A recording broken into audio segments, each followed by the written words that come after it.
Good evening. It is Tuesday, July 23rd, 2024, coming to you from Lonely Tree Media headquarters in Tacoma, Washington. This is the Best Lamm Sports Show.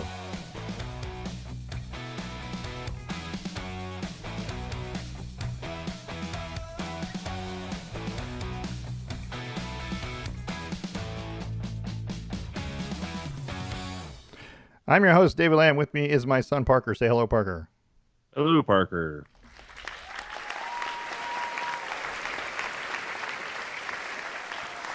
Woo.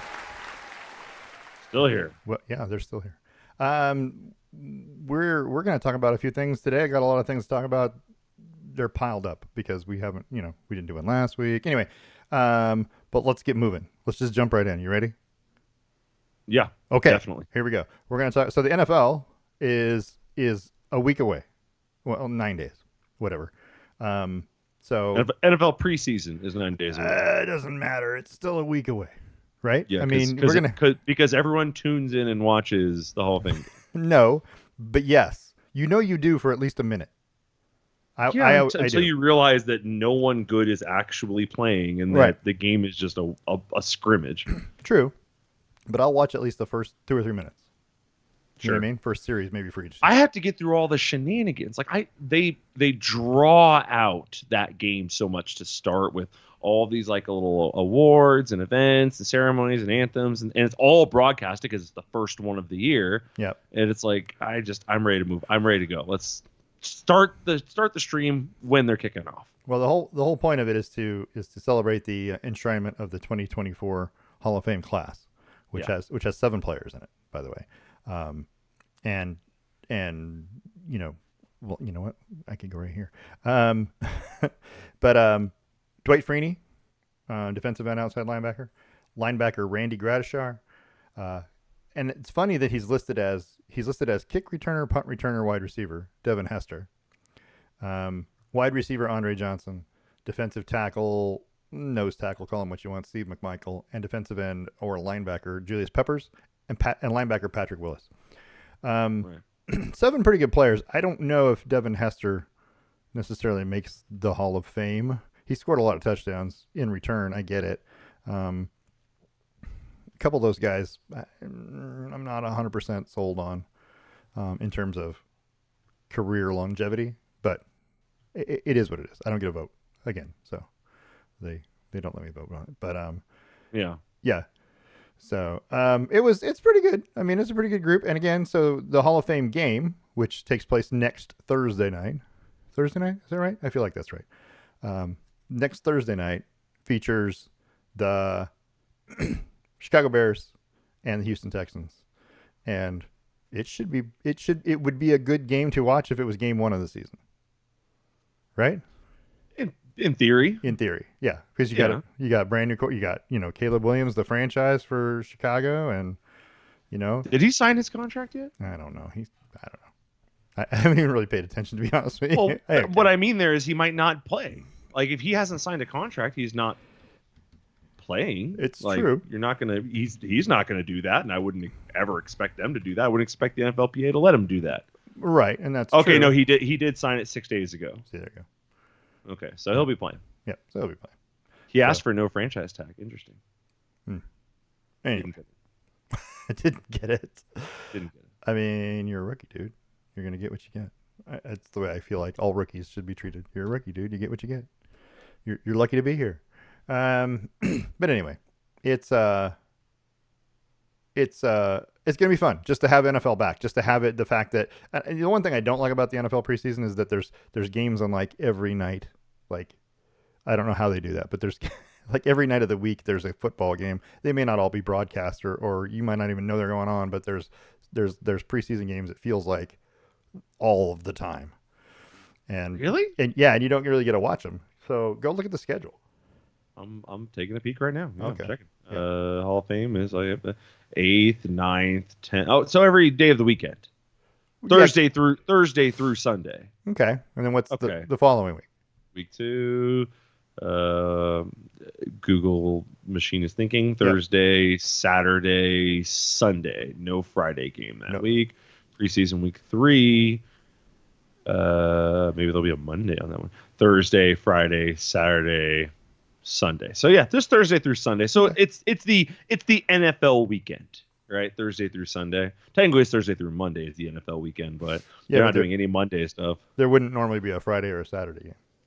There wouldn't normally. So what they replaced with the one they put in the other. But I mean, there's nothing else going on those days, so Oh, I you know. might as well. I get it. Are they all actually going to be broadcast? Is the question. You I mean, they'll all know, be broadcast locally. somewhere. Yeah.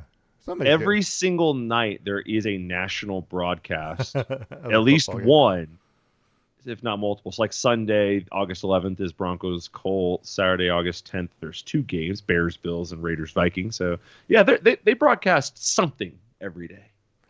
Right. Yeah. So there you go. Anyway, it'll be fun. I just like having it back. That Hall of Fame game is my trigger to go, oh wow, football's on again, and then from there it seems like the month of August races by, and you get to that week 1 of college or week 0 of college football. That's the dumbest thing ever. Don't get me started. But the first week of college football. Yeah. And that's what we're waiting for, right? The first week of college football, that first week of NFL football, the counting games. It's exciting. Yes, it is an exciting time of year. We get everything back. Here's my question for you. Here's the trivia question. Are you ready? Okay. Stave and Stone trivia. I haven't figured out the name of this thing ever. The Best Lamb Sports Show trivia question brought to you by Stave and Stone West States. Anyway, so the Pro Football Hall of Fame. There's there's an NFL Pro Football Hall of Fame. Well, it's just pro football. It's not NFL specific. It literally is just pro football. Okay.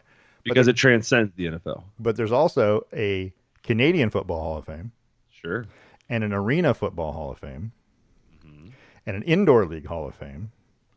Just FYI. So, two-part question.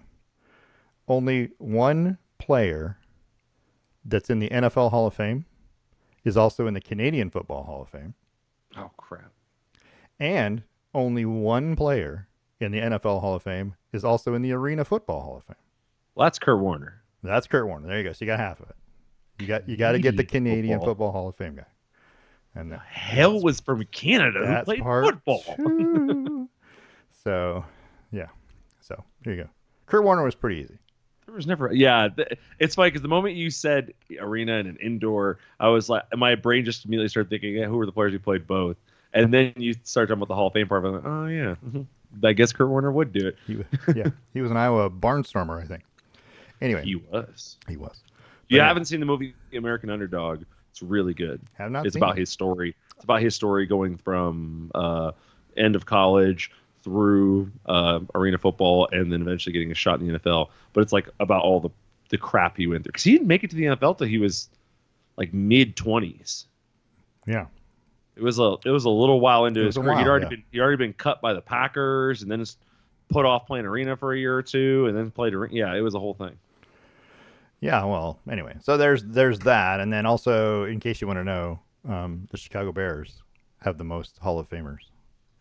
That's not surprising. In the NFL Hall of Fame, just because. There was a period of time where I swear it was everybody and their mother just wanted like Chicago players in there. Like that's all. Like the Chicago Bears in the '80s were like the it team. Well, they were amazing for at least a couple of years. Yeah, and it was a very American-esque team, just the same way that I'm sure the Cowboys are high up there on that list with Pro Football Hall of Famers because of their popularity during the 2000s. I don't know if there's been a team outside of the Patriots, maybe it is the Patriots the answer, that has been that famous like the 80s Bears or the 90s Cowboys. That's a good question. The Patriots are probably close to it, but that's purely because of just massive dominance. I don't. But I think they're hated too. I don't think the Patriots have not nearly as many people in the Hall of Fame. I think it's a little more balanced out now that you can watch games in more places and you can become fans of teams that aren't your local team and nor the national brand team like the Cowboys or the Bears. I think you can really spread out. I think it's a little more balanced. For sure. Yeah. No. I think that back in the day I don't want to say this. The Patriots had so many before there was free agency. Let's go back there. Before there was a whole lot of free agency. There was free agency, but before there was a whole lot of it, before players swap teams every year, which doesn't really happen, but I mean, it feels like it sometimes. Before that, you had a guy on a team for 5, 10, 15 years, right? And so fans got to know him, and he got good at, and he was a franchise player at that spot, and you know what I mean. And the Bears had a number of them. Steve McMichael's one of those, but you know, um, they had a lot of good defensive, especially football players. Their defense was just amazing. So there's that. But yeah. Yeah. Anyway, The problem is when I try and Google it, I Google most popular NFL team of the 2000s. Everything is like the best NFL team of the 2000s, the best NFL teams of the 2000s. Like it's all just about win record. And I don't think that we look back on them the same way. I think like even in the 90s, you were like, wow, there are tons of Cowboys fans. Where the hell did this come from? yeah. Or in the 80s, like there's so many Chicago fans. The other thing you have a hard time with when you're talking about who's had players in the Hall of Fame is how, if he just played for one season, is he a Bear? You know what I mean? He played for the. Well, Bears. he can choose, right? Well, yeah. Or can he choose? If you played for more than one team, I think you get to pick which team you want to go in as, and I think that's how they do it. But you've had a lot of. There's probably other players from other teams that declared as another team that were Bears, and vice versa. So, you know what I mean? They played on more than one team, but Green Bay second, and then it's tied between the Giants, the Cowboys, and the Redskins. Oh, and then you got right. the teams you'd kind of expect. Steelers, Niners, they're in there. So here's what I'm hearing is the Chicago Bears success inflated the Green Bay Packers success in the 80s, and then the Cowboys success inflated the Giants and Redskins success in the 90s. Kind of. Because they're all the two divisions, then it's basically two divisions are on the top 5. Yep. So I start to kind of see it that way in my head, like, oh, it's got to be all connected. So yeah, and of course a lot of this has to do with when, you know, like before the AFL came in. So all of these teams were NFL teams, right? Down to like number 8, the Rams, before you get to an AFL team, the Chiefs and the Raiders. So yeah, so they're all NFL teams from before the merger. So yeah, the NFL was just giving out Hall of Fame. I don't know about that. I don't know about that, but yeah, yeah. So anyway, so there's that, and you haven't gotten the other one. Do you want me to tell you, or you want to wait? Can I get a hint for a team? Oh, sure. He played. What team did he play for? Sure, he played at the University of Washington. Can I get a hint for his Canadian team? Really? I feel like that'll just give it away, but maybe not. Wait, what years did he play? He played back in the roughly. He played roughly. Yeah, so, 80s. Let me get it right though, because University of Washington, and he played in the NFL during the 80s. Mm-hmm. So hold on to that thought, because I want to make sure I get you the right information. I have an idea. Do you? I think I know who it is. Okay. I think I'm picking up who it is. He played from 78 to 81 in Canada. And then he played in the NFL from 82. And then he played in the NFL from 82 through let's see, he quit. So 82 through 99. Warren Moon. That's a long career. Yeah, that's 20 something years. Yeah, that's a long career. Yeah. So the Washington part, I didn't know. I think I didn't know that I knew he went there. It was kind of like sitting in my head, like in the back of it, like I think this guy went there. But that long NFL career after playing in Canada in the 80s, I was like, ooh. It was actually he played for Edmonton, right? It was actually longer than that. He played from 78 to 83 for Edmonton, according to this. He got drafted by the NFL, and they tried to get him to come play earlier. Yeah, but he said, "No, I'm good." Eskimos? Yeah, the Edmonton Eskimos. They're not the Eskimos anymore, are they? Yeah, they still think there's the Edmonton Eskimos. I don't know if they're still a team, but if they were a team, they would still be the Eskimos. I don't know. That's kind of is that offensive? I mean, depending on it. Oh, now they're the Edmonton Elks. So yes, apparently. So apparently it is. I don't know. Apparently somebody. I'm trying to see here when they changed their name. The name Eskimos to me just means pride in the 80s. The team colors red and gold. No, I'm not seeing. When did they change their name? Oh, in 2020. Pressure mounted for Eskimo to be removed from the team by sponsors Bella Air Direct and Boston Pizza. Oh, good. Yeah, Boston Pizza. Yeah. The two local shops leaned in hard on them and Yeah, got them to change their name. Yeah, they did. That's funny. Fair enough.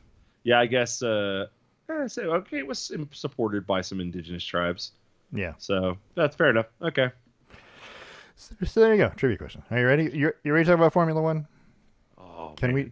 we dive into this? Okay, so we had I don't even know how I want to start. So we had the Hungarian Grand Prix over the weekend, and Oscar Piastri is your race winner. However, I feel like it needs to be said that Oscar Piastri won the race because Lando Norris was ordered to let Oscar Piastri go by him Correct. late in the race, and Lando would have won had he just Correct. kept racing. Now, that was in no way, shape, or form anything that Lando did. It was the McLaren team that mucked up the pit stops. No, they Yeah, said they did it on purpose. I hear exactly what they said, but it didn't. Look back at it and think about it for just a minute. Did it matter which order those guys came in? Well, they Two. were saying that Lewis Hamilton was close enough back still that pitting Piastri would have put Hamilton in second, and then they would have had to still pit Norris. So instead, they pitted their two, had him come out behind, and then Hamilton pitted, and it protected the 1-2. Okay, well, let's back up because Piastri stayed out for 2 laps after Norris pitted. Not one, Right. but 2, which enabled Norris to really warm up the tires and get out in front. Sure. Okay, so had you done that with Piastri, why wouldn't he have warmed up the tires and been out in front? What lap did Hamilton pit is the question. Yeah, it doesn't matter because Piastri was leading, and if you pulled him in and he pits and he warms up his tires, he's still leading. It makes now I understand you're trying to protect the second place, but Hamilton finished what 14 seconds back of a freaking yeah. It wasn't that close. I mean, it was close, but it wasn't that close. Well, the question is, was it closer when they pitted like that late? Maybe. Was it much closer then? So I'm trying to figure out when they pitted. Come lap 41. So Lewis Hamilton pitted in lap 41. Okay. And made his pit stop along Leclerc, bringing them out. Okay. Norris, so that makes more sense. Norris pitted on 45. Norris pitted on 45. Right. Mm-hmm. Yeah. So I don't understand. I mean, I get it if you'd pitted him right after to cover it, but you didn't. You waited 4 laps. That's weird. And it wouldn't. Yeah. I don't know that it's that weird. Well, I guess my question is this: if the second place guy you pitted, right, and he still came out ahead of Lewis Hamilton, why wouldn't the first place guy have done that? And why wouldn't the second place guy have still been able to come out in front of Hamilton? Because it's 4 laps you're dealing with. If you had pitted Piastri at 42 right after Hamilton pitted at 41, and then you pitted Norris at 45, Norris still finishes wherever he finishes, but Piastri has a little bit longer to warm up his tires and get ahead. I don't understand. Sure. I just don't get it. The strategy I don't quite get. I get what they're saying. I just don't understand. And I think it was bogus to ask him to relinquish the lead when he's in second place in the championship. They asked Piastri to do it fairly recently. Last year? No, fairly recently. They asked him to give up a spot to Lando. I don't know if it was for a race win, but I think it gave Lando back a second from a third. Right. So it's been asked of Piastri, and he did it. But why did he do it? But why did they ask him to do it? Why did they ask Piastri to do it? Team over self. Well, because Lando Norris has a better chance of winning the Drivers' Championship than Piastri does. He did not have a chance to win the Drivers' Championship. Lando still has a chance to win the Drivers' Championship, and you just sabotaged 7 points from him. You just took away 7 points from him. Why would you do that? They're clearly the faster team, and they may have a chance to win this whole thing anyway. But you took away from the second place guy overall in the standings halfway through the season. You took away 7 championship points from him. Why would you do that?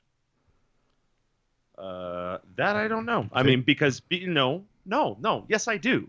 Because Piastri had a chance at a win. He's not going to win the championship. And you bungled up the pit stops. Got it. Let's say you did it your way. Let's say you're right. You just screwed up. You made a big error and said, "Oh, actually, I pressed the Lando button instead of the Piastri button and told him to pit." Whoops. Let's say it's that simple, right? You just screwed it up. So why does he have to pay for the team screw up?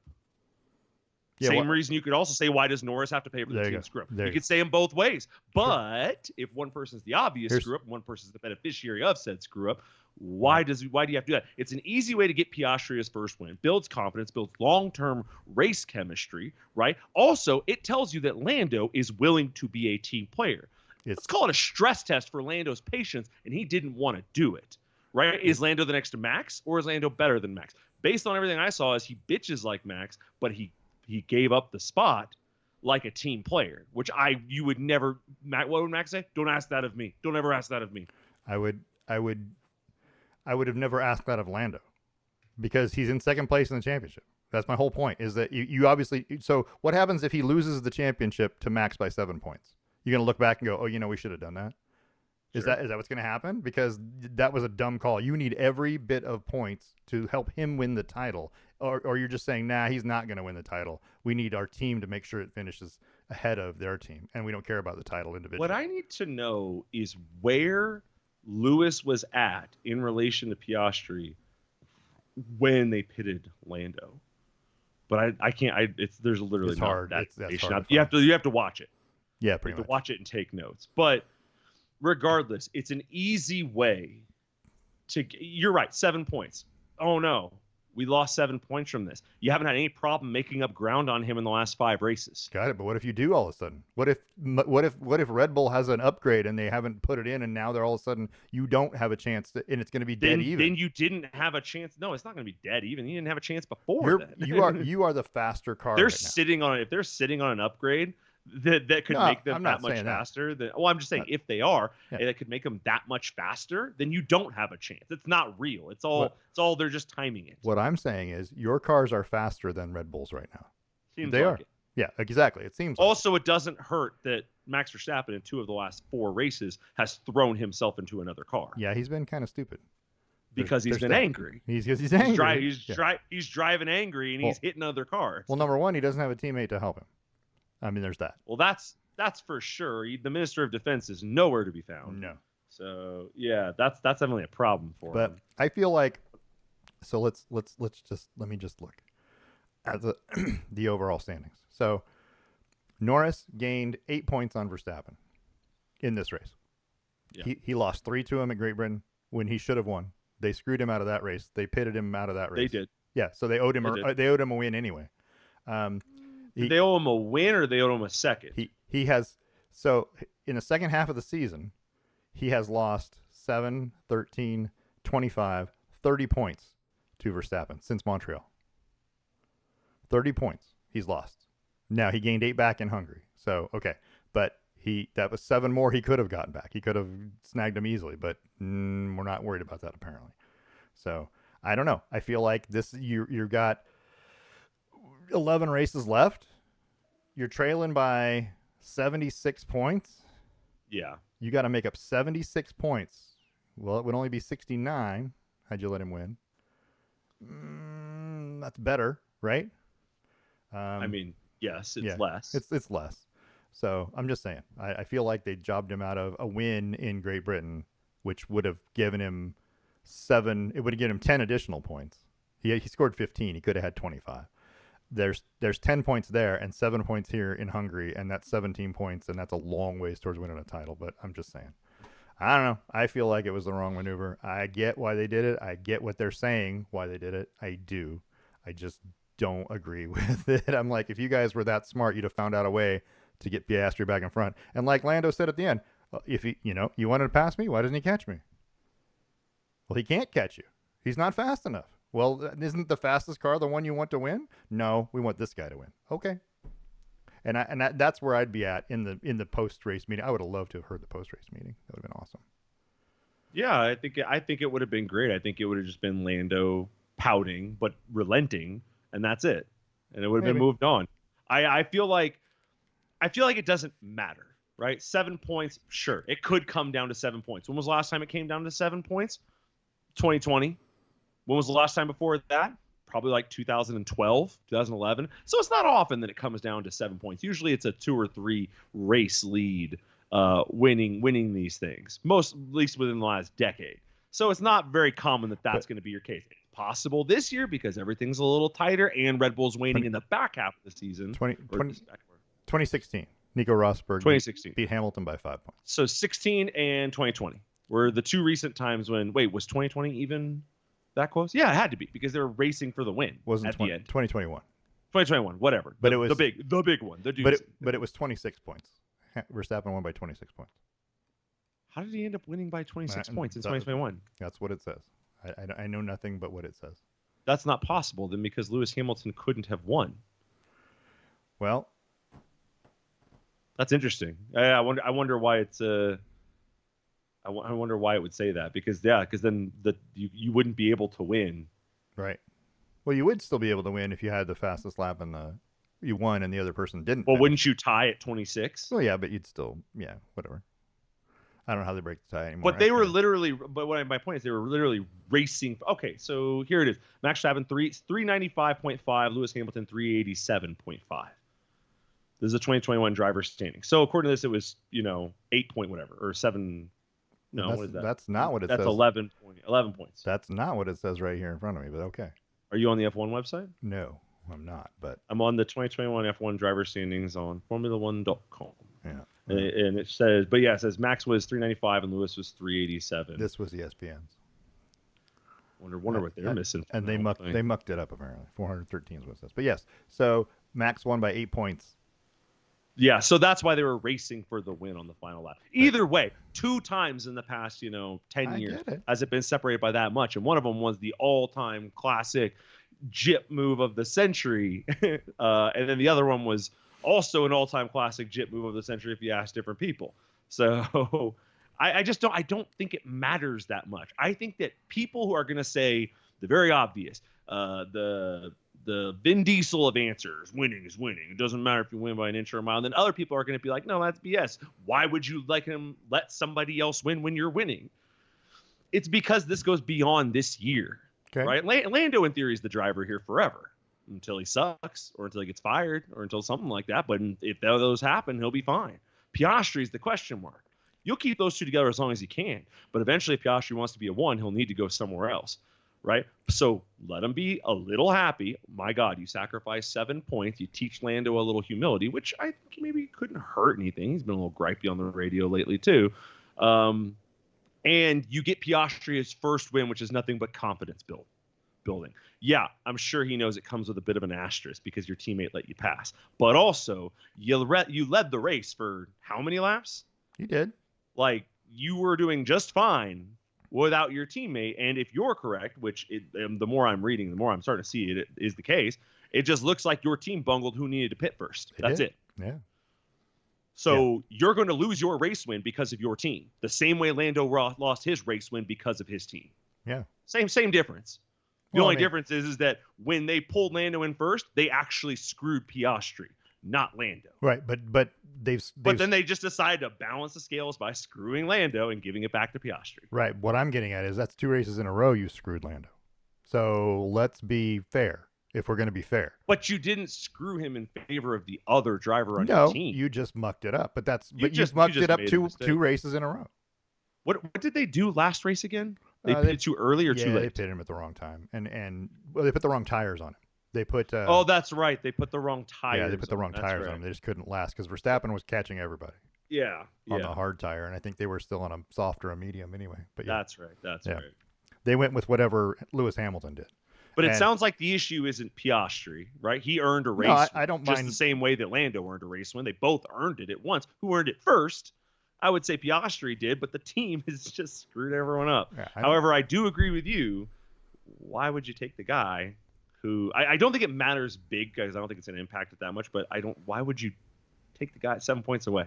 I don't entirely agree with that part of it, but that's the only part of it I don't agree with because I do agree that Piastri earned it all first. Yeah, well, he was winning for sure. So yeah, I mean, and if they would have pitted him properly, he would have won without all this flair. Probably, barring injury, or putting the wrong tires on. Probably, yeah. Or another mistake by the pit crew. Yeah, whatever. But yeah, I don't know. It was amazing. And then I really liked the fighting between Lewis and Max. It was all Max fighting. It was Max being angry, and it definitely looked more like that than even when Max hit Lando a couple weeks ago in where was that? 2 races ago when he hit Lando.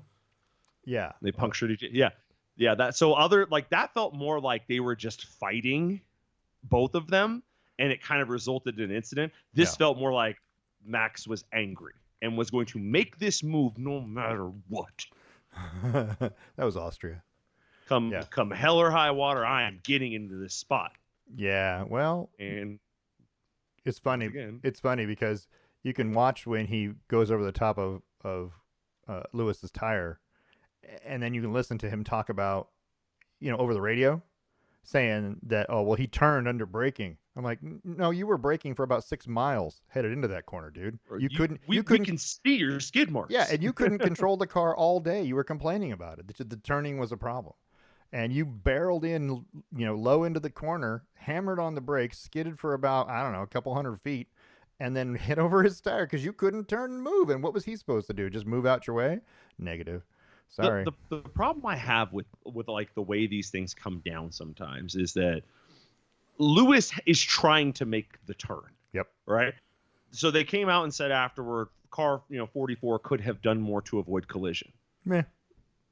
Sure, he could have not turned at all and just continued to slam on his brakes. Yeah. And go straight. But there's another car to his left that's turning with them.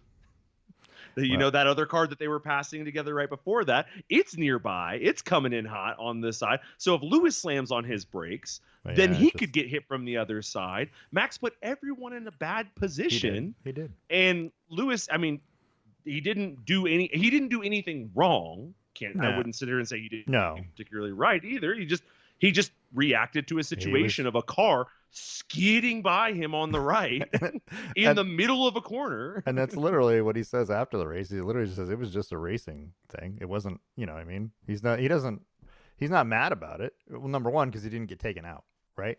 Had he smacked right into the side of his car and taken him out of the race, then yes, there would have been some more bad blood. If he would have been taken out, I think that Max would have gotten a bigger penalty. Yeah. Did he even get a penalty?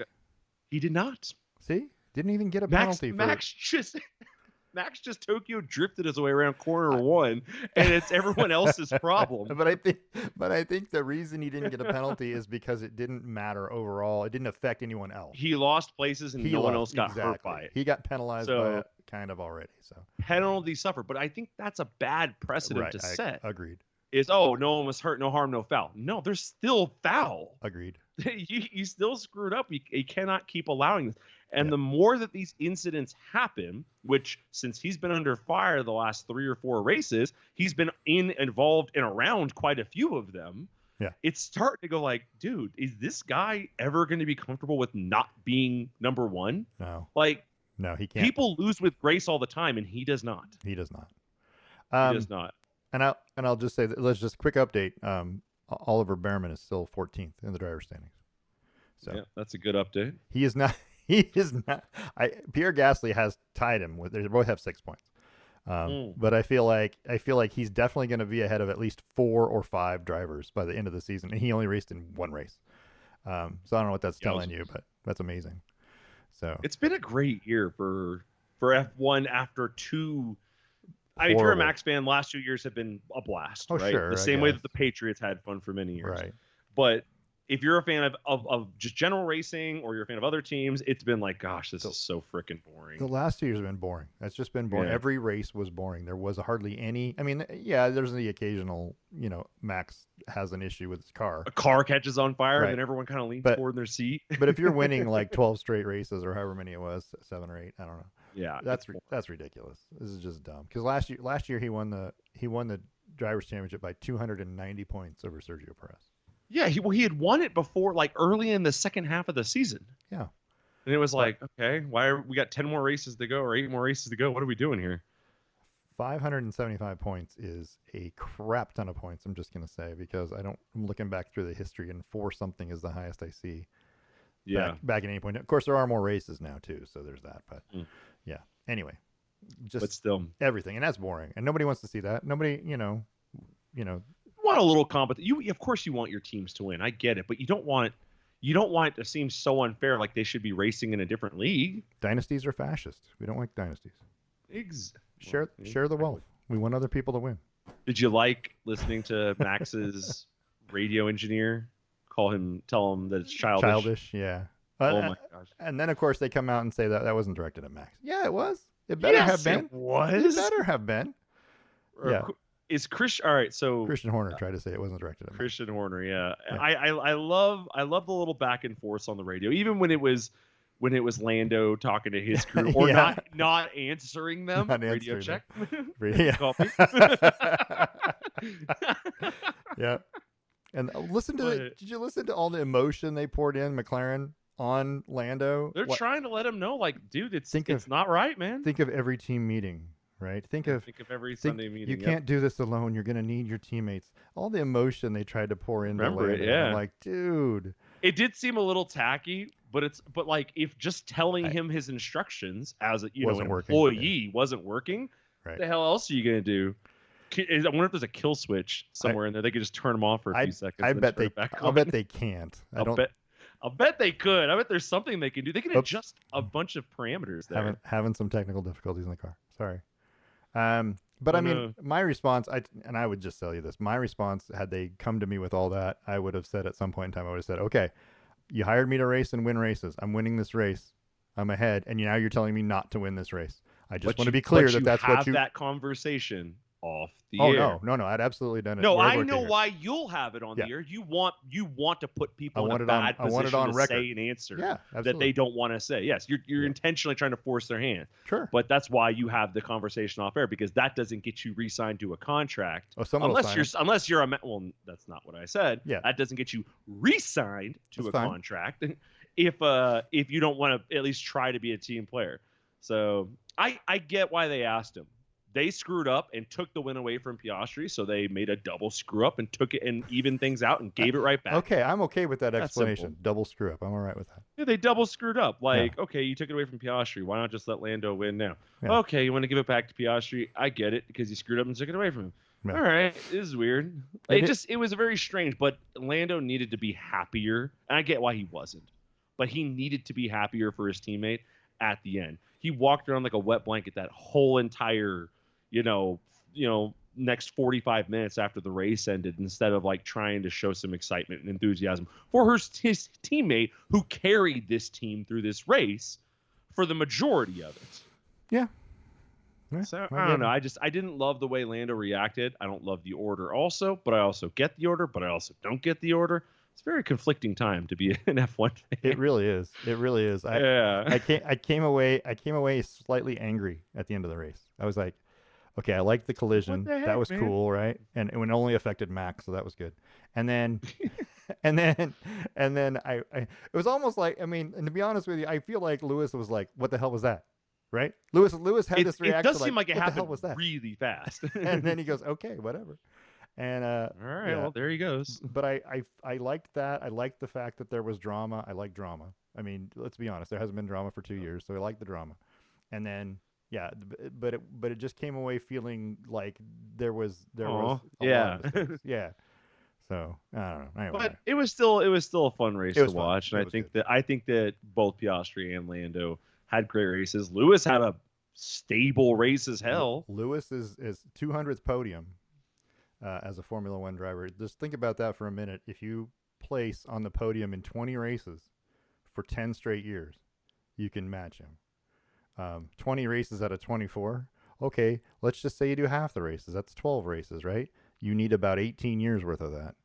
It's gonna take Max at this rate. Yeah. His last 5 race rate. It's gonna take him 30 years to catch up. Yeah, there's no way. I mean, it's just this astronomical number. And the way Max drives, he's gonna kill himself first, probably. So. Oh gosh, I hope that doesn't happen. Or his little crybaby attitude is going to get him ostracized from Formula One. Nobody's going to want it. I think what's going to happen is at some point, Red Bull's going to start firing people. I don't know who those people are. Maybe it's a race engineer, or maybe you'll hear this weekend, so and so will not be Max Verstappen's race engineer. Oh, well, this was a team decision. We'd been talking about this for a while, that sort of thing. And then eventually it'll be somebody else. Then it'll be somebody else, and then it will be Christian Horner who goes. Before Max, because Christian Horner's still got all these allegations that the FIA and Red Bull have swept under the rug pretty heavily. And if you're not winning, those allegations start to creep back up, and then Max will eventually go when they don't have engineers and they don't have things like that. I mean, these last 2 years, they've lost a bunch of engineers who have gone to other teams. Some of those teams have been McLaren and Ferrari. Yeah. And it's been like, damn, Mercedes hired two of their big engineers this past year. Now Yeah. you're seeing improvements from them. So it really felt like Red Bull had like pooled this great talent for a while, and it's starting to spread back out away from their team again. And just Sergio can't crap. just to make it more spicy, the next 4 races are Spa, Zandvoort, Monza, and Baku, and those are going to be awesome. Well, I know that Max will win Zandvoort.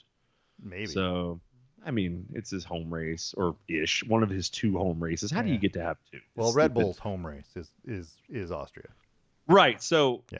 Austria, I get, but like Red Bull has Austria, and then Max is from the Netherlands, so that's right. Yeah, so that's what it is. So you got a couple things to race for here soon. Right. Yeah, I don't know. It's going to be exciting. That's going to be a rainy weekend this weekend. Those 4 races are going to be amazing. In Spa, oh, absolutely. Spa is always raining, so that's going to be good. I like that. So anyway, if you're interested in watching the Rolex Belgian Grand Prix, it is July 28th, this coming Sunday. So there you go. Is this coming Sunday?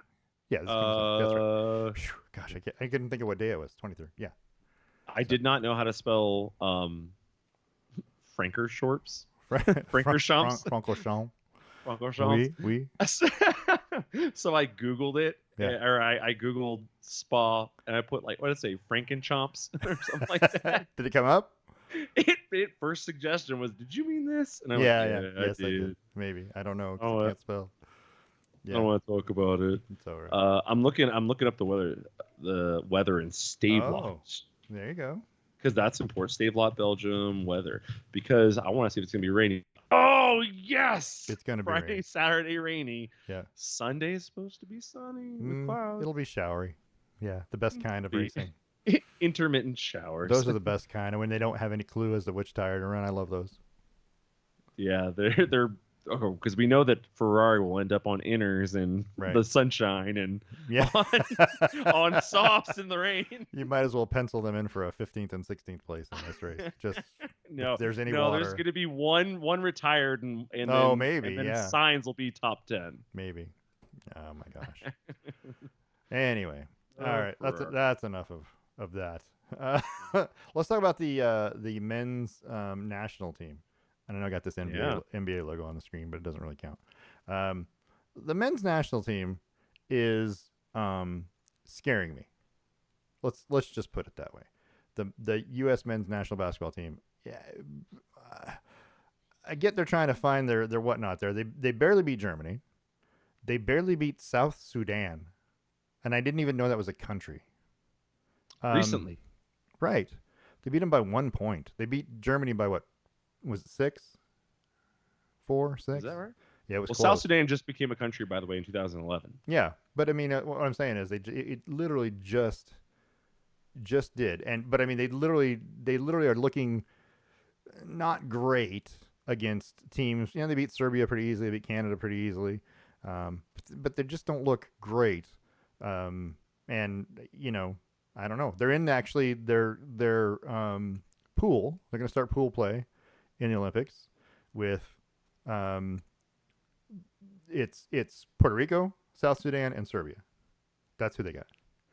They're gonna have to go through what's his name in the first round. Oh my gosh, Serbia. Yeah, Jokic. What is Jokic? Yeah, in the first round. That sucks. Yeah, that's their first game.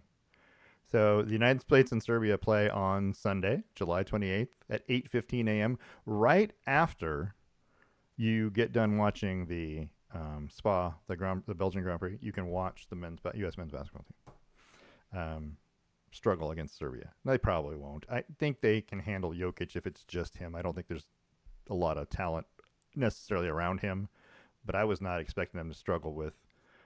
Germany beat them in the Worlds a few years ago, right? So I get that. Yep. Okay, so there's that. But South Sudan, I looked at the roster. I don't know any of those people. I mean, I don't understand. I know that the United States didn't play a couple players and there was an injury. I mean, Kevin Durant didn't Get some play. rest. I Yeah. get it, but still, this is a team that you'd think that the bottom 5 players in your team would beat South Sudan handily. They didn't. Yeah. So yeah, that's nerve wracking to me heading into a play where you're going to play teams like Greece and Spain and Brazil, who those teams always seem to have, France, for that matter. Yeah. These are up and coming countries. The United States used to be so dominant, and now it's an international game. So anyway, I don't know. How do you feel about them? You watched them? Did you watch any of these games? I didn't get to see. I got to see highlights. I didn't get to see any of the whole games. I've watched most of them, and I think there's two things that you're seeing. Number one, they are playing down to the To the opponent, competition. yeah, Yeah, okay, they're definitely like, I don't know this guy. I don't know that guy. yeah, We don't have to work that hard. Like, no, we're good. And then when they get tight, they go crap, and they have the ability to just switch it on, yeah. and they do every time. They just switch it on and start ripping into them. I think that there's a couple guys who are adjusting. Joel Embiid's a big one who's adjusting to not getting certain foul calls. Right.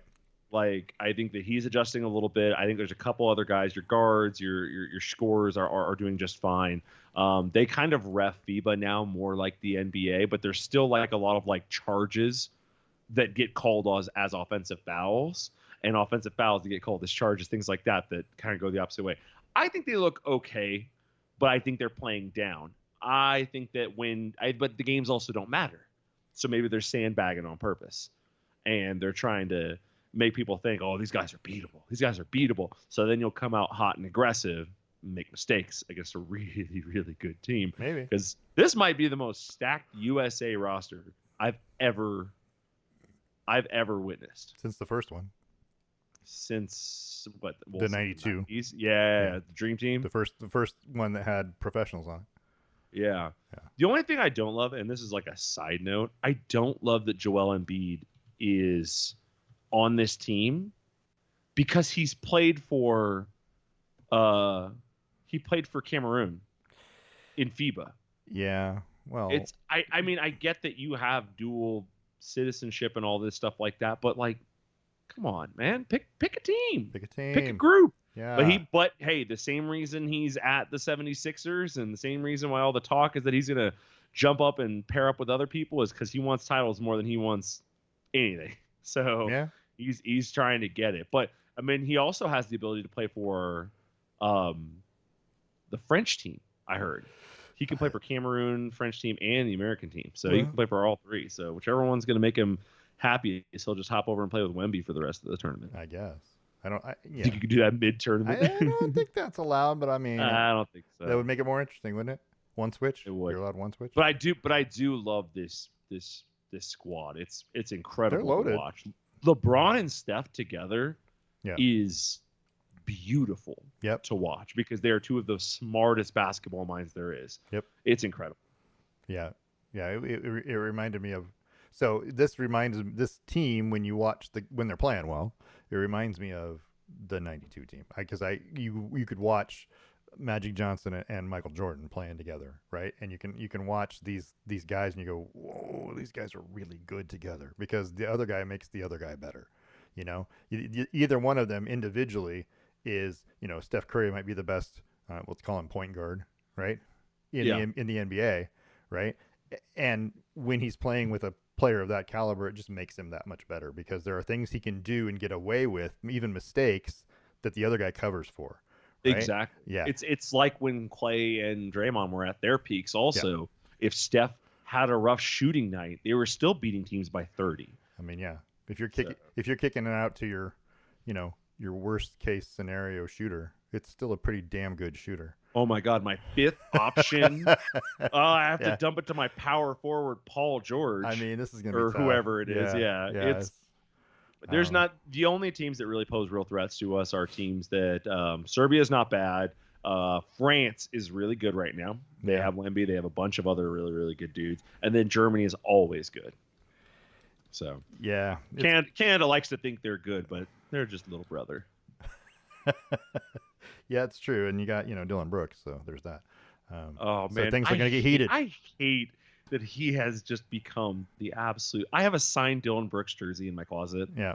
and I hate that he's the villain of the league. It just bothers me so much. It's like you could have been cool, man. Why'd you Right. do this? Why'd you Right. have to flop and kick people in the nuts and I talk mean, trash all the time? Like, what is the deal? there's going to be guys that we're not even going to talk about on this team very much because Anthony Edwards.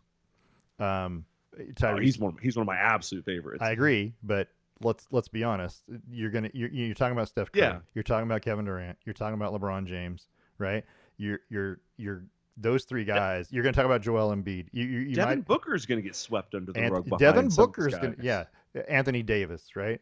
Yeah. You got Tyrese Halliburton, Devin Booker, Anthony Edwards, Derek White. You've got some players on this team. You're just going to go, Yeah. geez, Jason Tatum.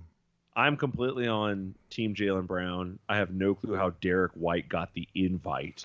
Yeah, it's weird. After Kawhi bounced out, which by the way is the most Kawhi thing I've ever heard. Yeah. And Derek White gets called, and Jaylen Brown's over like, oh yeah, I just won a title and Finals MVP. And I think it has to do. I guess not good enough. I think it has to do with they wanted a defensive player, not a. You know what I mean? Jaylen Brown's one of the best I'm not saying he's defensive not. threes that there is. Well, I think he's more like a 2, I suppose. Right. But Derek White's a 1. Yeah, he's a 6'4", so. So Yeah. I don't know what they were steering. Everyone in the world doesn't get it. Like, not Yeah. that I think this whole team should be loaded with Philly players, but Jaylen Brown's a top 15 player in the NBA. Yeah. And he's not even on this squad that's 18 deep. Yeah. So Yeah. I don't know. Yeah, it's pretty interesting. But Anyway. I think they'll be fine long term. Okay.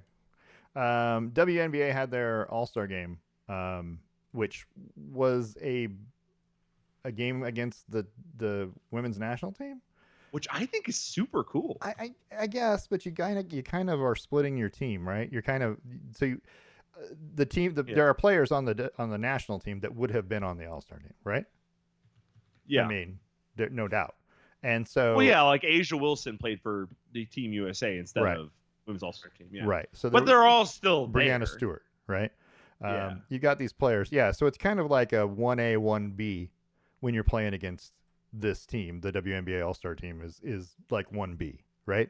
It's like a reserve roster for the national team, and they won, which is not necessarily surprising. 117-109. Yeah. But it also took 34 points from Agumbawale to get there. But still, it's interesting to watch the All-Star game. And I like the skills competition at the WNBA thing. I love skills competitions. I think everything. Why doesn't baseball have one? I mean, you got the home run derby, but that's it. Well, I mean, what skills are there? Fielding. Oh, absolutely. You run the ball. Hold on. You catch the ball. You hit the ball. You throw the ball. That's it. How about this? So let's have a batting competition for guys who aren't home run hitters, right? Yeah. You've got 10 pitches, right? You got. Well, let's break it down even. Let's say you've got pitching competition for guys who aren't pitchers. So you have batters out there who don't hit a whole lot of home runs, but they can hit the ball, right? So what if you had you've got 10 pitches. You get the baseball park is divided up into these sections, and every section that you hit you get a point, right?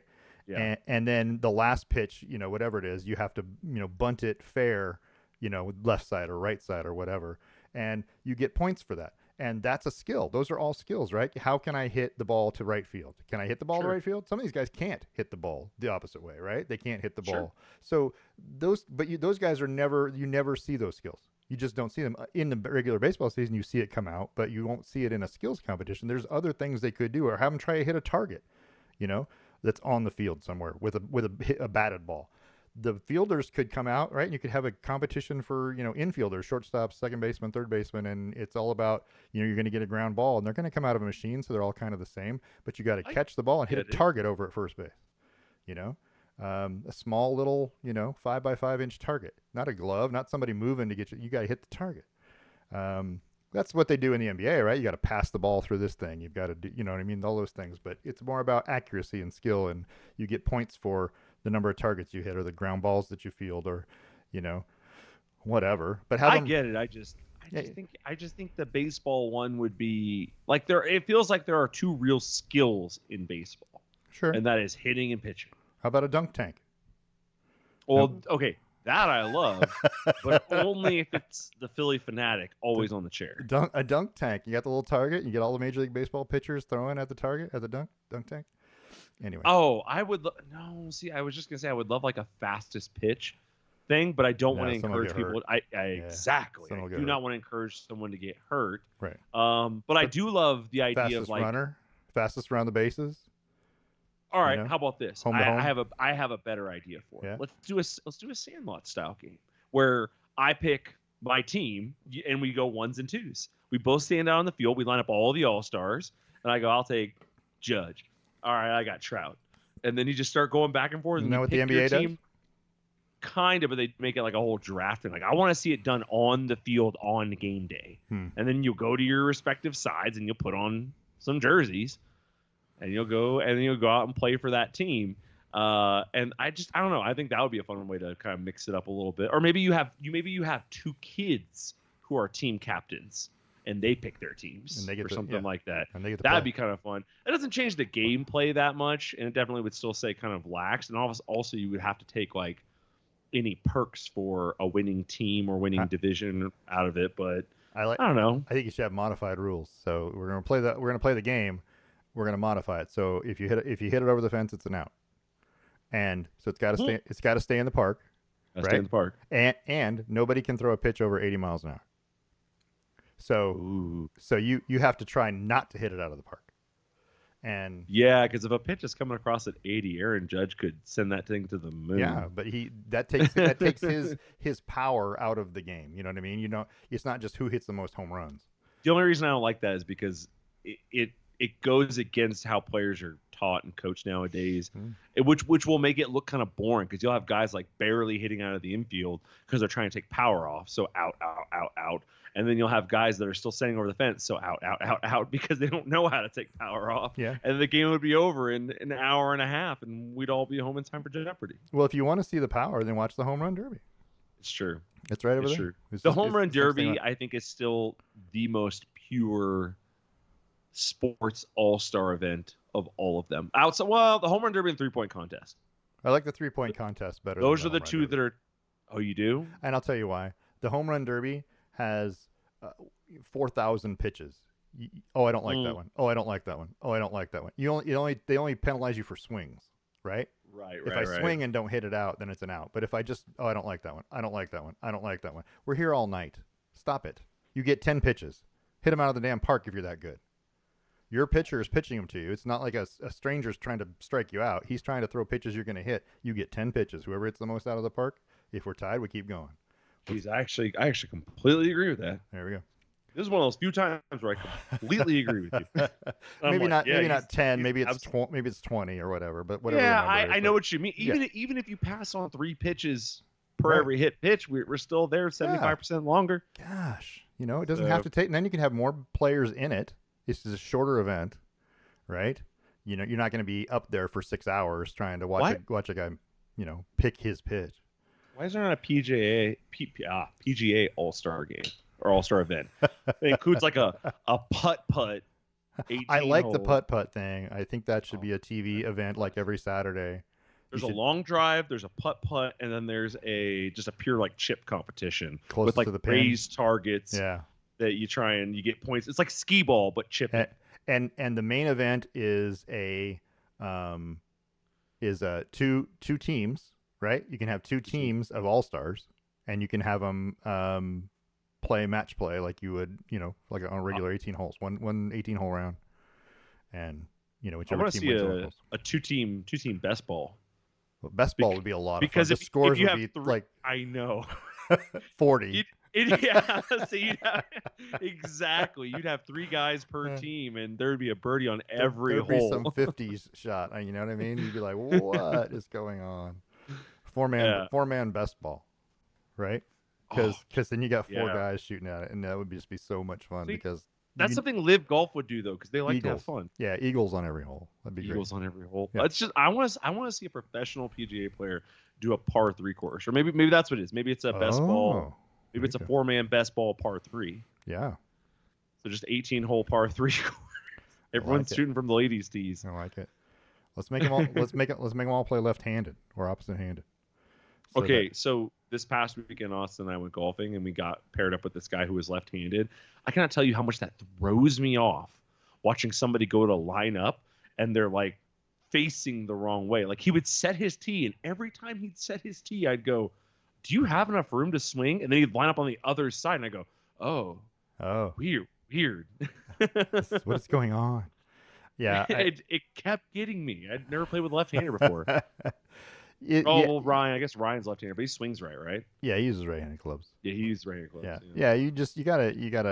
You gotta think, and then really on the tee and putting is the only other place because when they're putting, you're thinking about them being on a certain side, like when you're walking around, and then they're like on the other Yeah. side. All of a sudden, you're like, ooh, yeah, okay, forget that. Crap, I'm in this guy's way. Damn. Yeah, I'm always, no matter what I do. Well, first of all, they shouldn't be allowed. Left-handers shouldn't be allowed, but that's whatever. Um, just ban them, and then we don't have to worry about it. If you're gonna do it, play it from the right side, would you? Play it from the right side. What are we doing here? This is ridiculous, you people.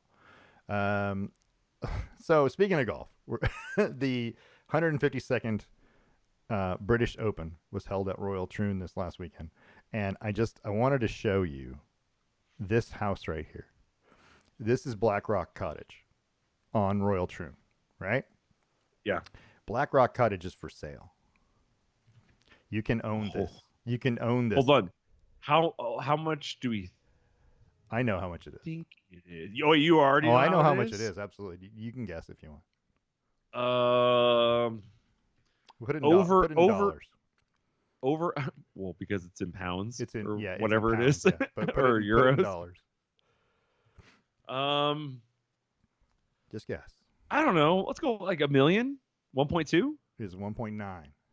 Ooh, that's not actually as bad as It's it could have it's been. not tiny. They call it a cottage, Black Rock Cottage. It's not a cottage. That's bigger than most of the houses I've ever lived in. But it is right in the middle of this link style course that literally goes out and back. You can see it in the picture that the course just goes down one side and comes back the other side.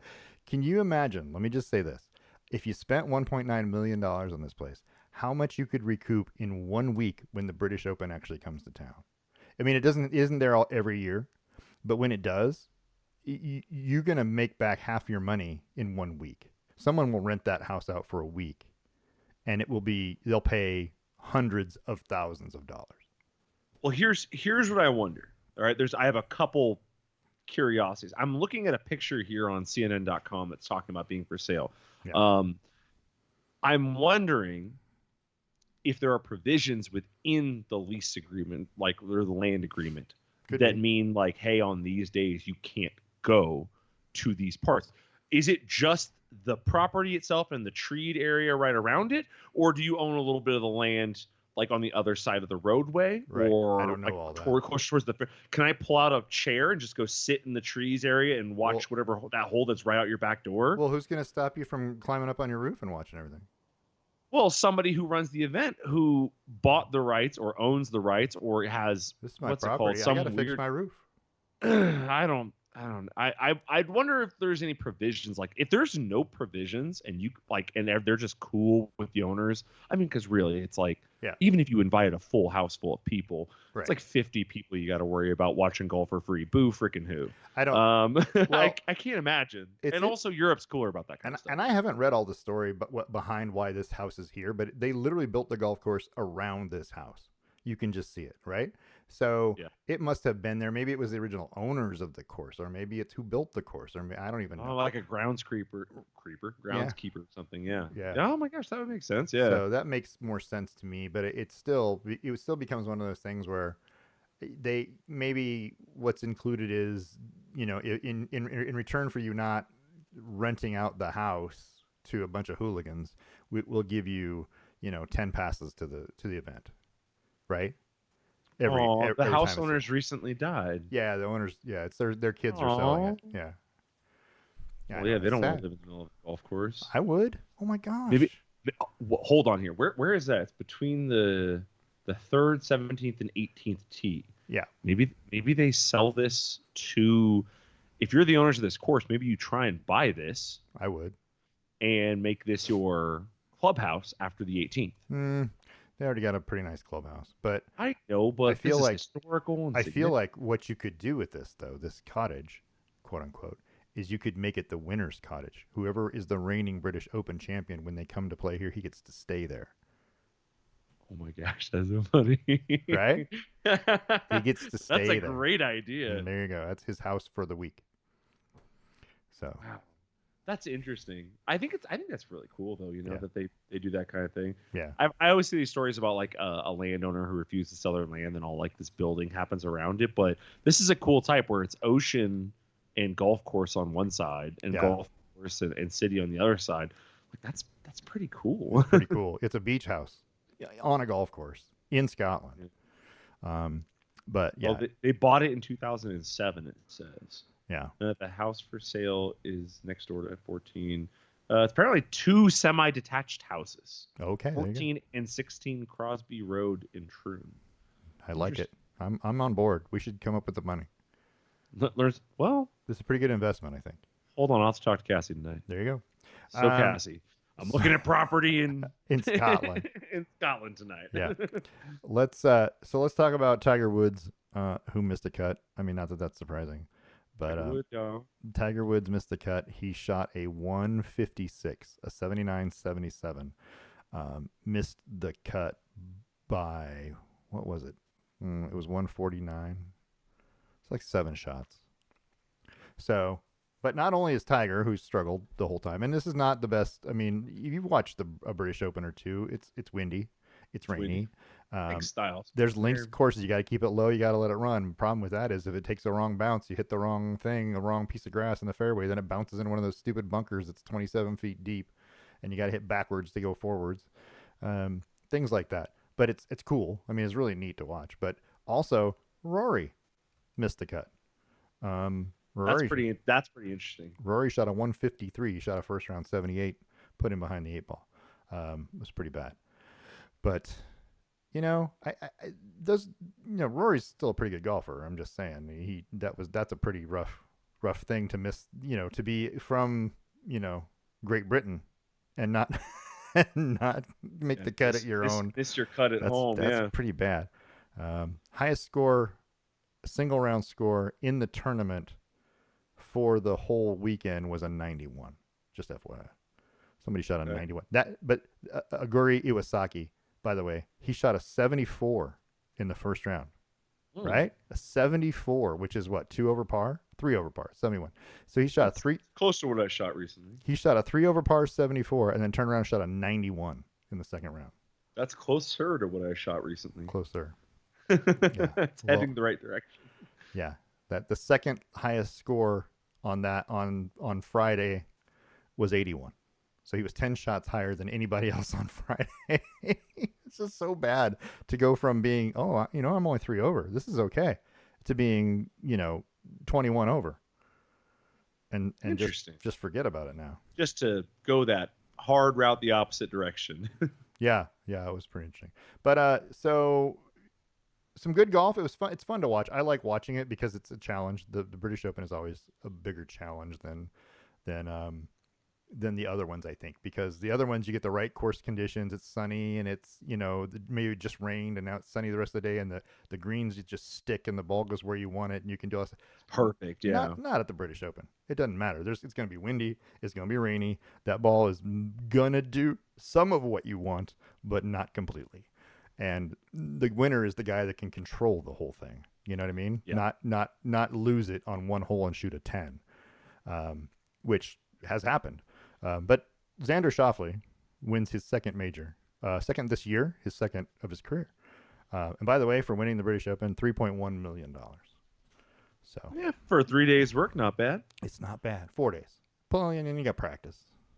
I always like think I heard this quote that was talking about like paying for a mechanic and things like that, and it talked about why are you $400 when I go to the guy down the road for $100, and it's like, oh, you're not paying for this work, you're paying for all the experience behind it. So yeah, this guy might have only played for 4 days and won couple $1 million, but he put in years and years and years and years of work to be to this point. Yeah. So yeah, no, it's pretty impressive. He's come on really. I mean, he's 30 years old, so it's not like he's young, but he's come on really strong.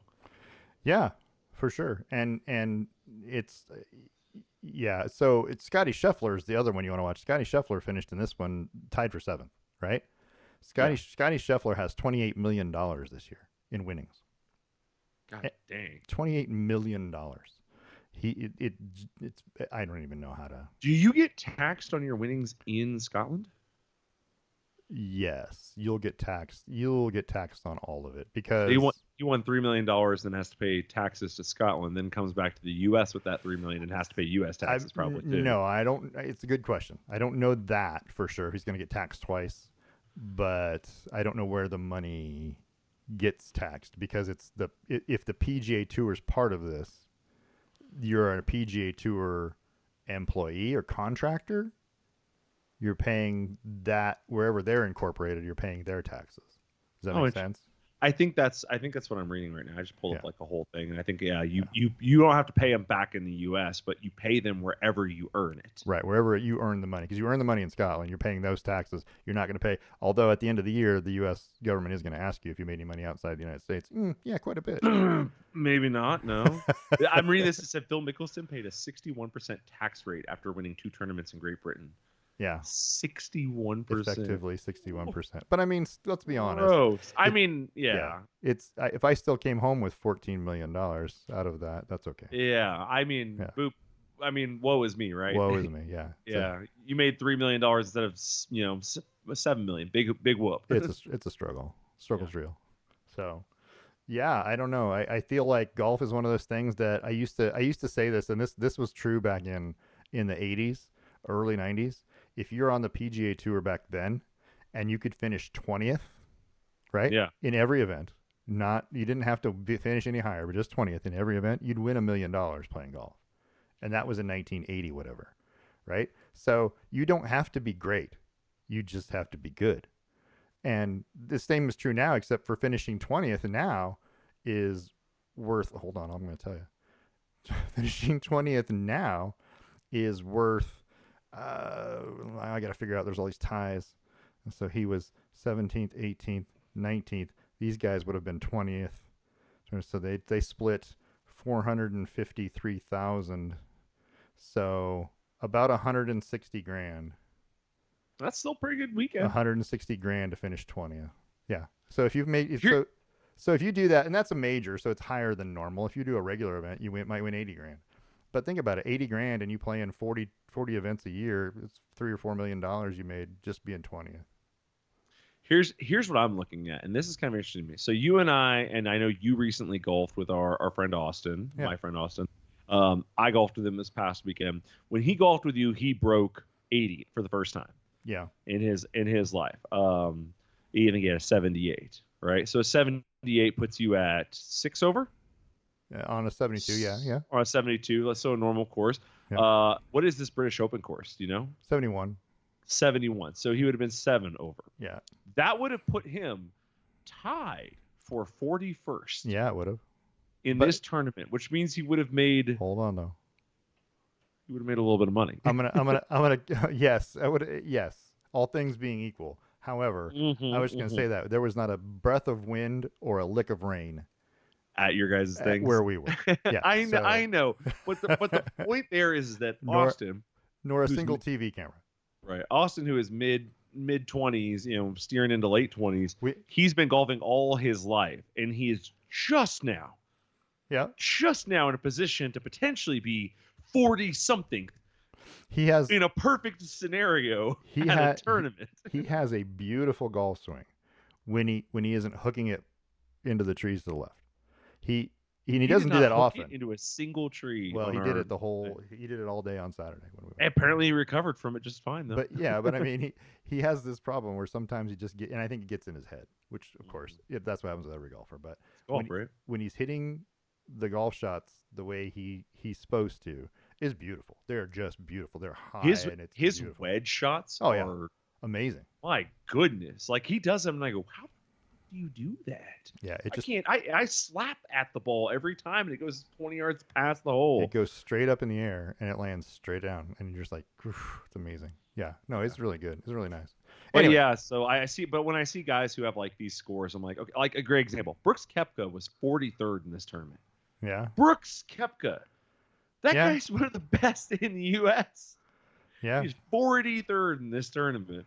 And it blows. It just reminds you how quickly golf can turn sour. Yeah. How quickly, you're +2 a couple holes, or you're +2 after the first round, you're +1 after the second, you're +2 after the third, and boom, you're +7 for the weekend. Right. So it's like, dang, I didn't realize that was going to happen that fast, or whatever. Right. You know what I mean? So it's just kind of interesting, but yeah, no, this was actually pretty good. I watched a bunch of the highlights of it. My goodness, there were some the bunkers here Yeah. are dumb, like bunkers you have to take a ladder to get down into, Right. and these guys are they're chipping out of the bunker and putting it like 5 feet from the hole, and my brain just can't handle it. I can't comprehend it. Yeah. Bryson DeChambeau has played in just the major tournaments this year on the PGA Tour because they won't allow him to play in anything else. Right. Just the 4 majors, and he has almost $7 million, and he missed the cut at the British Open. So in 3 tournaments, he has about $7 million. He won the U.S. Open. He was second at the PGA Championship. He shouldn't have. He should have won the PGA Championship. Yeah, he should have won that too. If yeah, Scheffler. Scott. It wasn't Schauffele. Schauffele won the Masters. Oh, was Bryson second in the Masters also? He finished 6th at the Masters. He was there. He was second. He was starting watching. the round. Yeah. He was watching Schauffele finish on a jumbotron. Yeah. Preparing for extra rounds, but okay, he ended up finishing 6th. Yeah. That's no fun. Yeah, no, he was. Yeah, but to be fair, he shot a 65 on day 1, and then the rest of them were all over par. So he wasn't that great. But he still finished 6th at the Masters, won $700,000. But like I'm saying, he's got more winnings in those 3 tournaments than most of the people have on the PGA Tour this year. And that's not mentioning the LIV golf winnings that he has. And I don't know, his best finish on the LIV has been 4th. Yeah.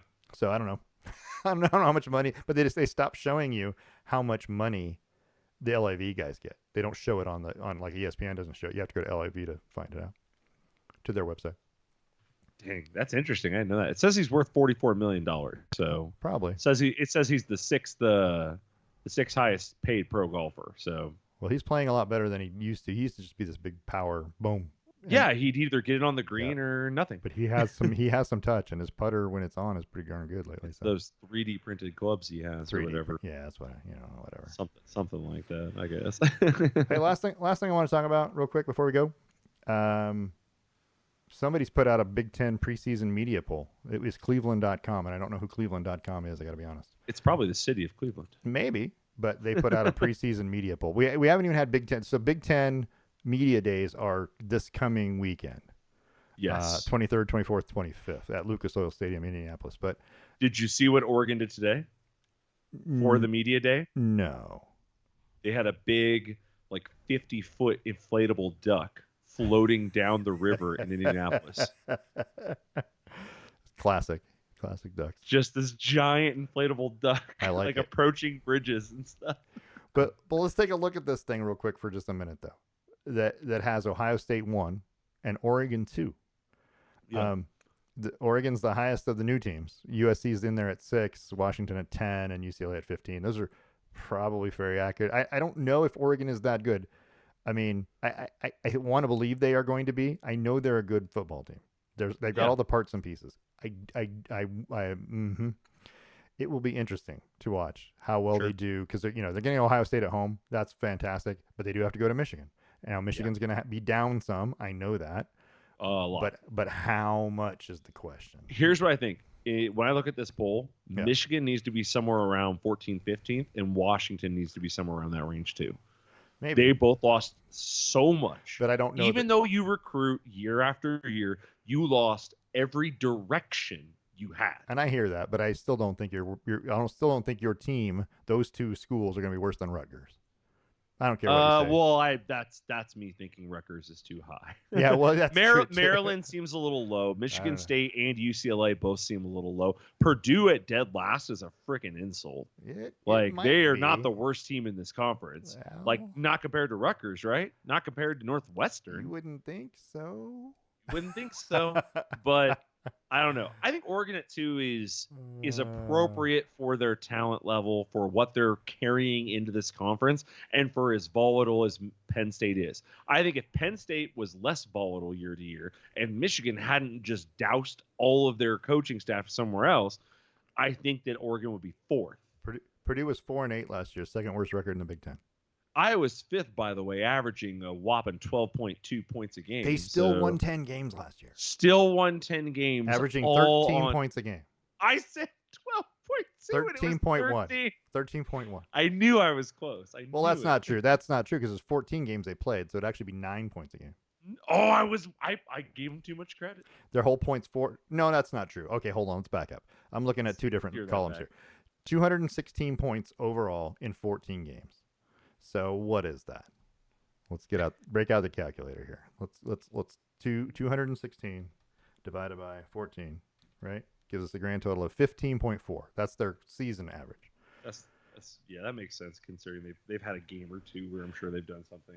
In the Big Ten, they averaged 14.5. Yeah. Yeah. So they had 131 points. Now, to be fair, they only gave up 109 points in those 9 games, right? Their defense is no joke. Which is right there with Michigan and Ohio State. So, yeah. Yeah, I don't know. It'll be interesting. It's going to be interesting. I do think Oregon would have been 4th if Penn State had been able to maintain themselves a little better over the last 3-4 years and Michigan hadn't just dropped everybody. USC, I think, is a little high at 6. I think it should be down a little farther. Rutgers is too high. Purdue is way too low. Michigan State is too low considering they're about to revamp a little bit. Whenever a team has a brand new coach and a new scheme, putting them close to last is a bold move because more than likely they'll be close to the middle. Yeah. So, if there's 18 teams, then they'll be close to 9th, 10th, 11th. So that means Washington, at least by that logic, is kind of in the right place. I don't know. I think Oregon we're returning plenty of pieces. Yeah. I don't know if Dylan Gabriel is the way, the truth, the light, but if he is, then the truth, the light. Yeah. But if he is, if he's 85% efficient as Bo Nix, but 20% more explosive, we'll be okay. Those are is that how we measure hard this? crunch numbers, folks. Yeah, that's okay. Dylan Gabriel last year at Oklahoma had 69.3% completion percentage, 3,600 yards, 30 touchdowns, and 6 interceptions with an Oklahoma team that I don't think was as good as Oregon. So I agree. So I feel like his numbers can only go up. His numbers are already. He's had 4 seasons of 3,000 yards. Yes, he's playing in his 10th year, but everyone always loved to say that. Playing for those COVID years. I mean, yes, he's still got some left. I think he's still got some pocket COVID years. Anyway, but he's got players. I mean, he's going to have talent around him, and he's playing in he's got a chance to show it off in the Big Ten. He's got a chance. You can say, hey, we were good in the Big 12 last year. We're going to be good in the Big 10. If he can do it in 2 different conferences, it's hard to say that he's not a good quarterback. So, it'll be interesting. And Bo Nix had medium success in the SEC, right? Yeah, he went to a mid-tier SEC team, right, and had mid-tier success. Right. Yeah, they were an 8-win team that's floated with that extra non-conference game. That one game. Yeah, where they play somebody bad. Anyway, so they also listed the Big Ten conference games, the top 10 conference games of the 2024 season. This is per Jesse Simonton. I don't know who that is either. I don't care. But these are all pretty good. But these are all normal. I mean, I don't know how. Okay, first of all, I don't know how if Michigan USC is one of the biggest games of the year, and Oregon and USC play, why is that not on here? But Penn State USC is a big deal for some reason. It's weird how these kind of play. Seems like that's like ticket sale oriented, right? It could a little be. bit, like because USC Michigan are 2 classic programs. UCLA right. USC are 2 classic programs. Even though I don't think either of those teams are going to make noise. So I think Michigan Washington will actually be a pretty good game if Washington's competent. Although I don't think they will. But those are 2 teams with question marks that play each other Michigan on the road. I don't know. That looks like a really good game. Oregon, Ohio State. Man, I gotta tell you, That's I am every so day I going to wake be up and I go, interesting. should I try and go to that game? That's going to be Should I try? so interesting. Which, by the way, I need the extra room at your house. I'm coming out for Oregon, Washington, whenever it's back. Yeah. Whenever So, it comes back. I think it's next year. So I don't think it's this year. is it next year? Did they play at Washington last year? They played. Where did they play both the games last year? Well, 2 years ago, Bo Nix got hurt in Autzen. So they must have played at Washington this year. So they had to this be at year. Washington. So it won't be this year. It'll be next year. Well, no, But that doesn't make sense. They played at Washington last year. Wouldn't they play them at home this year? You were talking about coming out to Seattle. I'm talking about coming out to Seattle to see you Oh, well, yeah. and stay at your house and go to the Oregon-Washington game. Yes, 2024. They're playing Washington. That's the last game of the regular season. That sounds about right. Yep. Yeah. It looked like for a while there, it looked like they were playing them in alphabetical order, but they're not. It'll be an interesting year, though. It will be an interesting. I think it'll be good, though. It will be good. I think you got this builds up the right way because Idaho, Boise State, at Oregon State, at UCLA, Michigan State at home before you play Ohio State. You get a chance, a really, really, really good chance to be 5-0 with some wins under your belt, and yeah, those aren't necessarily quality opponents, but those aren't bad teams to beat either. And then you get Ohio State, so you got a really good chance to work on a lot of things before you have a Friday night, or you have a Saturday game. They haven't put that on yet, but they play Friday night against Michigan State, which means they get an extra day to prepare for Ohio State. Yeah. So that's good too. That's going to play into their hands a little bit. So there you go. It's going to be great. I'm going to love it. It's going to be great. Yeah. So I can't. It should be good. I'm excited to watch the season. It's funny because the first game of the season, Idaho, is on the Big Ten Network. Wait, does Fox own the Big Ten Network? Maybe. But because I want to know what channels I need. Yeah, the Big Ten Network. The Boise State game's on Peacock, and then there's 3 games on Fox: Oregon State, Michigan State, and Purdue. The Big Ten will be on Fox. That's when the other games are on. Thank God I don't have to try and figure out the Pac-12 networks anymore. Just the Big Ten Network if you want to watch Oregon and Maryland. No, you just have to figure out Fox, and Fox will get you there. Like yeah. It just last year, like I personally believe that the Pac-12 networks was the death of the Pac-12 because they got picky about who carried it and all this stuff and that stuff, and it became difficult to watch a game. Yeah. If you didn't just have a regular cable company and Pac-12 networks. Like if you were a fan of Oregon and you didn't live in Xfinity territory, you couldn't watch it. It sucked. So yeah. I don't know. I hear you. I'm looking forward to it. We got to get through a Hall of Fame game first. So yeah. So that's all I have really. So you got anything else you want to talk about before we go? I do have one thing I want to talk about because I want to know if you've ever heard of this thing. Have you ever heard of what it's called Rule 40 for the Olympics? Rule 40? Yeah. Let me dig into my brain, but I don't think I know Rule 40 necessarily. So Rule 40 is an Olympic bylaw that was established some time ago that prevents, the way they phrase it exactly, and based on this little thing, Olympic athletes are not permitted to allow their name or image or sporting performance to be used in advertising during the games period. Huh. So the way this kind of steers around back to what I'm going to complain about, what I'm going to be hot buttoning about, is Nike being a massive Olympic.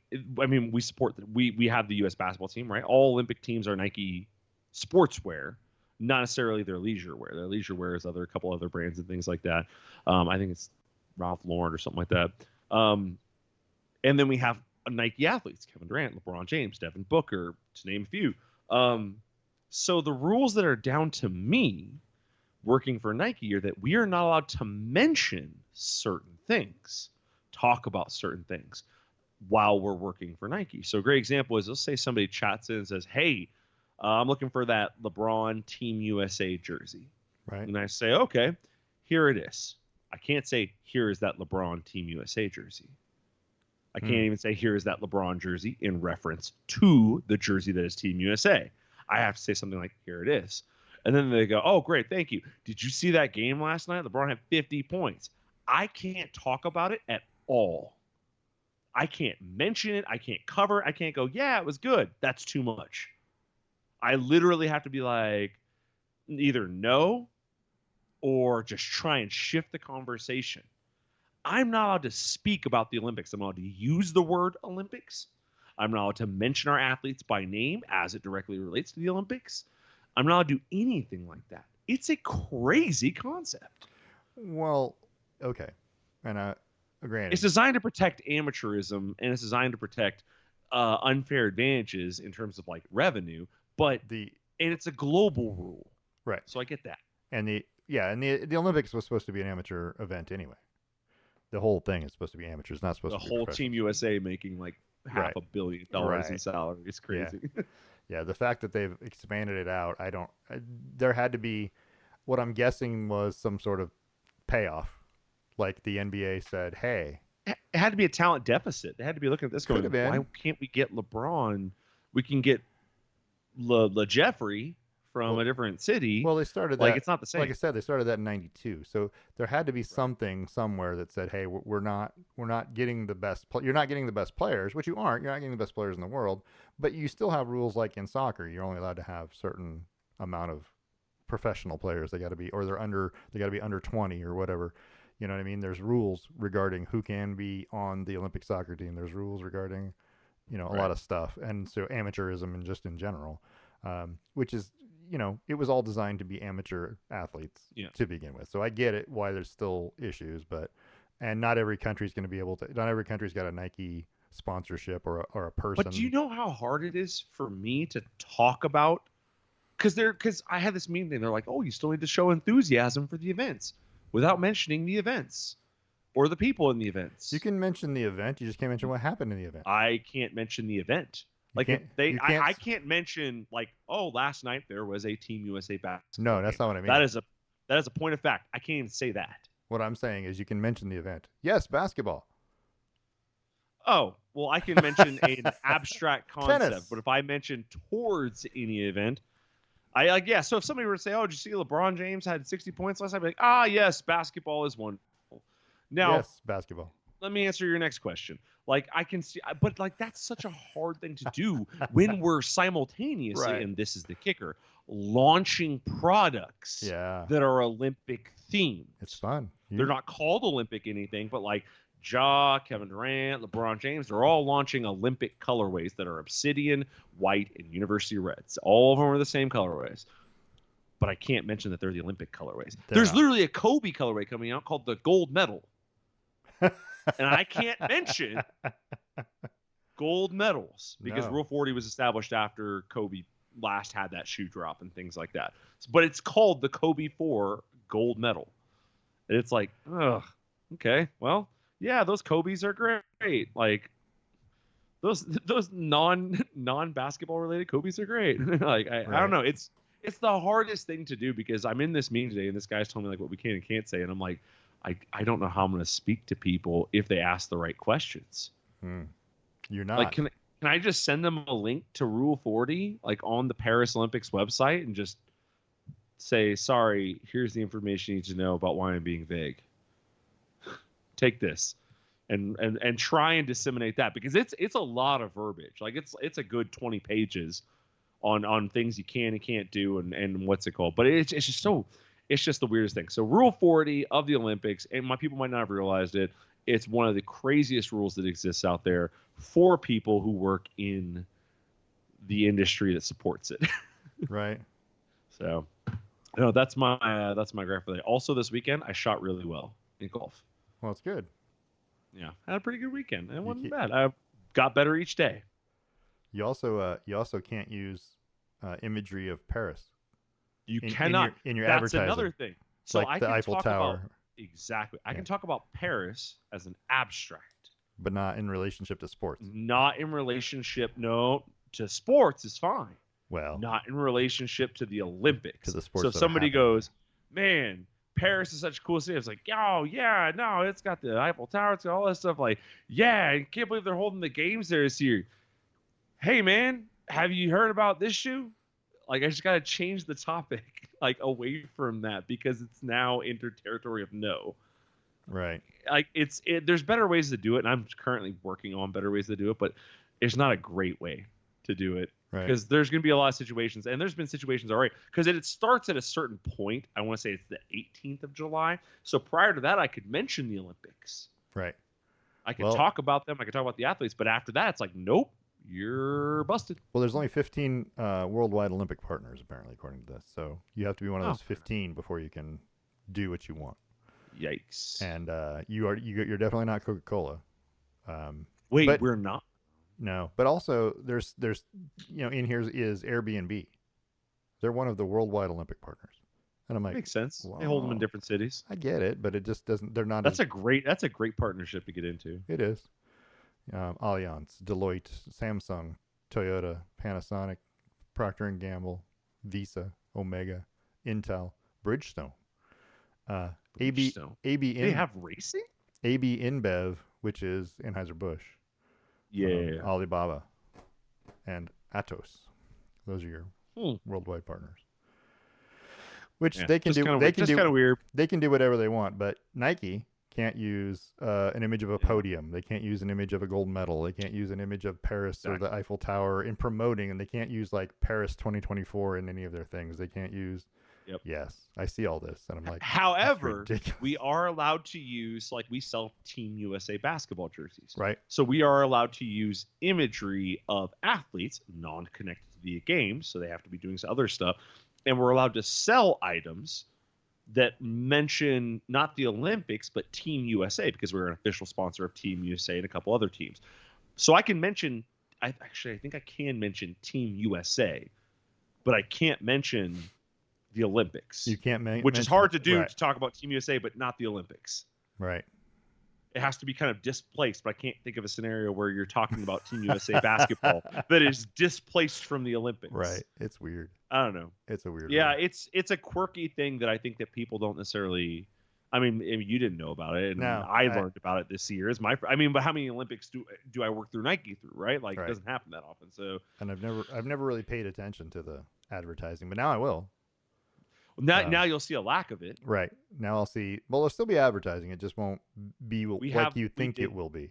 Yeah. We did just launch a commercial that's called "Winning Isn't for Everyone," and it talks about like there are thousands of people that try their hardest, that give their all, but winning isn't for everyone. Like it's a very weird message to send. I personally think, but I kind of like it at the same time.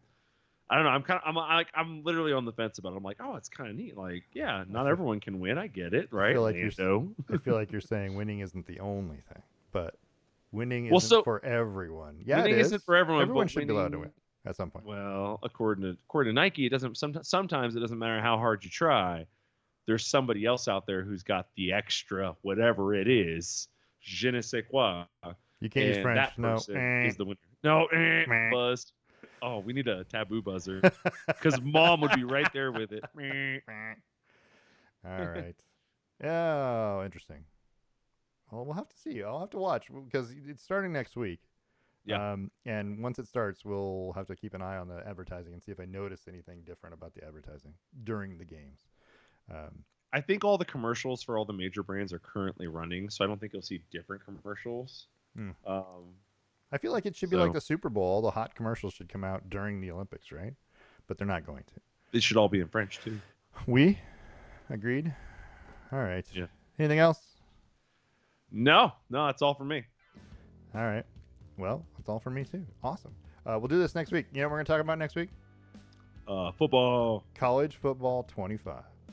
Oh, let's go. We're going to talk about it. I have it. I've played exactly one game. Wow. I haven't been able to get time to just sit down and play it. But guess what? Your mom's going away for the weekend. So guess what I'm doing Saturday and Sunday? Drinking beer and watching or playing football. That's pretty much the end of it. Yep. So that'll be that. So anyway, Okay. I think we can get on and play together somehow. We can. I know a couple ways. I'll walk you through it. Sweet. So perfect. My computer lag will be terrible, but that's whatever. So there's that. Anyway. All right. Well, you know what? We're going to talk to everybody next week. We got lots more to talk about. We'll preview some Olympic things. We'll talk about college football 25. Whatever else floats our boat. Who knows?